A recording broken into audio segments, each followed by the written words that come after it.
네, 오늘 말씀은 이 포도원, 농부의 그 비유의 말씀인데요. 그 등장인물이 네 사람이 나오는 것을 보게 돼요. 주인, 그다음 농부, 그다음 종들, 아들이 나오죠. 그래서 오늘 본문을 보게 되면 이 곡식을 수확할 때 열매를 거둘 때 주인은 종들을 보냅니다. 그 수확의 어떤 열매를 또 받기 위해서죠. 그리고 아들도 이제 보내게 되는데 농부들의 반응이 어떻습니까? 종들을 때리고 돌로 치고 죽입니다. 두 번 보내는데 두 번 똑같이 하고, 세 번째는 주인이 아들을 보내요. 아들을 보내는데 어떻게 합니까? 죽입니다. 아들도 죽였어요.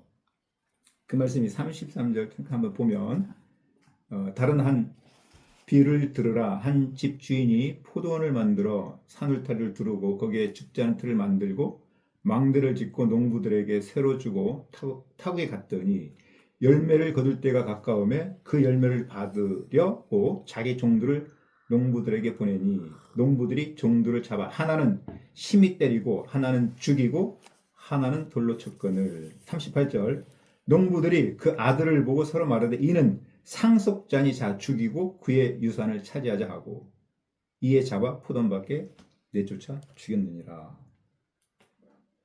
이 말씀 묵상하면서 첫 번째는 농부들은 소작인들이잖아요. 마땅히 어떻게 하는 것이 맞죠? 어떻게 하는 게 맞아요? 열매를 어떤 수확의 어떤 열매를 마땅히 주인께 돌려주는 것이 맞죠. 그게 옳잖아요. 그렇죠. 아마 계약을 했을 것 같습니다. 그것이 뭐 10분의 1이든 아니면 10분의 3이든 10분의 4든 그 수확의 어떤 열매의 몇 프로를 나에게 달라. 그리고 몇 프로 너가 가져라. 이렇게 했을 거예요. 근데 어때요? 그렇지 않은 거죠. 이거 이 말씀 묵상 첫 번째는 이제 나에게 또 우리에게 적용한 이 청지기 정신을 참 중요함이 묵상이 됩니다. 모든 것이 주님께로 왔다. 그것이 수입이든 어떤 거든 간에 내가 청직이라는 것. 내가 주인이 아니라 청직인이라는 것. 예를 들어서 우리가 11조도 마찬가지죠. 어떤 우리가 11조, 그것이 농산물이든 아니면 수입이든 10의 1조를 우리 하나님께 드리잖아요. 그 의미는 모든 것이 주님의 것입니다라는 고백으로 10의 1조를 드리는 거죠. 저는 이제 선교사이고 젊은 날에 헌신해 사실은 전 인생 자체를 주님께 드렸습니다. 재물을 이제 온전히 모든 것을 다 드렸는데 어쨌든 이 청지기 정신을 갖는 게 참 중요한 묵상이 되고요. 두 번째는 오늘 말씀을 보게 되면 농부들은 누구를 지금 비유하고 있나요? 여기 지금 농부들은 이 본문을 보게 되면 대제사장들과 바리새인 그리고 어떤 유대인 세상 사람들로 비교할 수 있죠. 그다음 종들은 누구로 이렇게 비유가 될까요? 네, 구약의 어떤 선지자들 그리고 세례 요한 또 이렇게 좀 비유할 수 있을 것 같습니다. 세례 요한 역시 어때요? 죽었잖아요, 이 사람들에게. 우리 선지자를 많이 보냈어요. 이 유대인들에게, 이 사람들에게. 그렇지 않대요. 그 말을 잘 듣지를 않죠. 거부하죠. 거절합니다. 그리고 아들은 누구를 비유할 수 있을까요? 예수님. 예수 그리스도, 예수님이죠. 그래서 예수님은 동일하게 이 대제사장들과 바리새인들 그리고 유대인들 세상 사람들로부터 십자가에 못 박혀 죽게 되죠. 죽습니다. 근데 악인의 결국은 무엇이라 말씀합니까? 40절, 42절을 보게 되면 그러면 포도원 주인이 올 때에 그 농부들 어떻게 하겠느냐? 그들이 말레되 그 악한 자들 진멸하고 포도원은 제때에 열매를 바칠 만한 다른 농부들에게 새로 줄지니라. 42절 예수께서 이르시되 너희가 성경에 건축자들이 버린 돌이 모퉁이의 머릿돌이 되었나니 이것이 주로 말미암아 된 것이요 우리 눈에 기이하도다 함을 읽어 본 일이 없느냐. 결국은 이 악한 자들은 진멸하게 된다. 그리고 예수님에 대한 그 모퉁이돌 건축자들 버린 돌 모퉁이의 머릿돌이 되었죠. 예수님은. 그래서 우리 어떤 교회 하나님의 백성들의 어떤 머릿돌 그리고 우리 하나님의 백성이 교회의 머리가 되어 주셨습니다. 그래서 이 첫 번째 묵상이 되고요. 다음으로 묵상이 되는 것은 이 하나님의 나라를 누가 받는가? 43절, 44절 말씀인데요. 그러므로 내가 너에게 이르노니 하나님의 나라를 너희는 빼앗기고 그 나라의 열매 맺는 백성이 받으리라.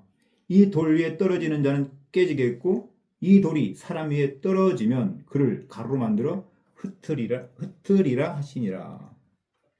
그 나라의 열매 맺는 백성이 하나님의 나라를 이 상속을 받는다고 말씀하고 있습니다. 그렇다면 이 종교인들, 소위 말하는 바리새인과 대제사장들은 어때요? 하나님 나라에 들어가지 못하는 거죠. 왜냐하면 회개하여 돌이켜서 예수님을 믿지 않기 때문에. 이 말씀이 바로 어저께 묵상했던 31절, 32절 말씀에 잘 나와 있어요. 지금 오늘 말씀 그 연결이 되거든요. 31절, 32절 보면 이 둘 중에 누가 아버지 뜻대로 하였느냐? 이들의 둘째 아들이니이다. 예수께서 그들에게 이르시되 내가 진실로 너에게 이르노니 세리들과 창녀들이 너희보다 먼저 하나님의 나라에 들어가리라. 요한이 의의 도로 너희에게 왔거늘 너희는 그를 믿지 아니하였으되 세리와 창녀는 믿었으며 너희는 이것을 보고도 끝내 뉘우쳐 믿지 아니하였도다. 지금 대상은 지금 바리새인과 제사장들, 장로들에게 하는 거죠. 창녀와 세리들은 예수를 믿었기 때문에 하나님의 나라에 들어가지 너희들은 회개하여 뉘우쳐 회개하여 나를 믿지 않았기 때문에 하나님 나라에 들어갈 수 없다. 그래서 그 말씀 다시 묵상해야 돼요. 하나님의 나라는 먹는 것과 마시는 것에 있지 아니하고 뭐라고요? 오직 성령 안에 의와 평강과 희락. 성령 안에 회개한 심령 안에 성령이 내주하게 되고요. 성령 안에 하나님의 나라의 그 축복이 거하게 됩니다. 그게 뭐예요? 의와 평강, 샬롬과 기쁨, 희락을 주는 거죠. 그래서 돌아와서 이 정말 이 믿음과 이 순종의 열매 맺는 자가 하나님의 나라에 들어간다고 말씀하는 거죠. 믿는 자, 믿음은 결국 순종으로 나타나고 순종의 열매, 그 열매를 맺는 자가 하나님의 나라에 들어간다고 지금 말씀하고 있습니다. 그래서 다시 열매가 묵상이 되는데 열매는 이제 두 가지 열매가 묵상이 돼요. 첫 번째는 인격의 열매, 성령의 열매죠. 9가지 열매. 변화와 성숙이죠.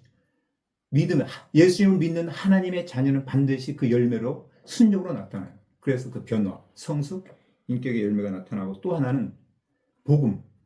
이 복음으로 말미암는 영혼의 열매를 맺게 돼요. 사람. 감사한 것은 오늘 아침에 제가 좀 늦었는데 노숙자 형제 섬기는 친구들 잠깐 만나서 도시락 챙겨주고 오늘 보지 못했던 한 사람을 보았어요. 김광래 신대 58세. 이분은 지난 5개월 동안 구치소 감옥에 있다가 나와서 갈 데 없어서 지금 노숙하고 있는데 이분에게 복음을 전했습니다. 근데 복음 예수님을 영접했어요. 할렐루야. 할렐루야.